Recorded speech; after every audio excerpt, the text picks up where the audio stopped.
గురువుని మించిన శిష్యుడు అంటే ఎవరో తెలుసా? మన హరీష్ శంకర్ అనమాట. ఆయన వచ్చేసి స్మార్ట్ శంకర్ అని తీశాడు. ఈయన వచ్చేసి మిస్టర్ బచ్చన్ అని తీసి అమితాబ్ బచ్చన్ పరువు తీసాడేమో. మీరు చూస్తే మీకు అదే అనిపిస్తుంది. ఏం మాట్లాడుతున్నావురా? నరాలు కట్టయిపోయింది.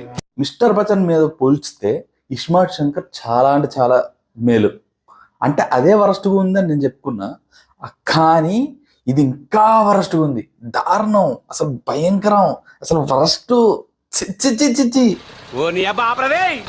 అంటే మనకి హరీష్ శంకర్ మీద చాలా నమ్మకం పెట్టుకుని చాలా మంది వెళ్ళారు, కానీ రవితేజ అన్నని మళ్ళీ పరువు తీసేశారు. ఆల్రెడీ రవితేజ అన్న ఆన్ ఫ్లాప్స్ లో ఉన్నాడు. ఇప్పుడు చాలా వరుసగా ఫ్లాప్స్ పడుతూ ఉన్నాయి. ప్లీజ్ అన్న, please we are waiting for your comeback. మంచి మూవీ, మంచి స్టోరీ. అండ్ మీరు చాలా అంటే చాలా మూవీస్ చేశారు అండ్ చాలా బాగుంటాయి మూవీస్ కూడా. అలాంటిది మీరు ఇలా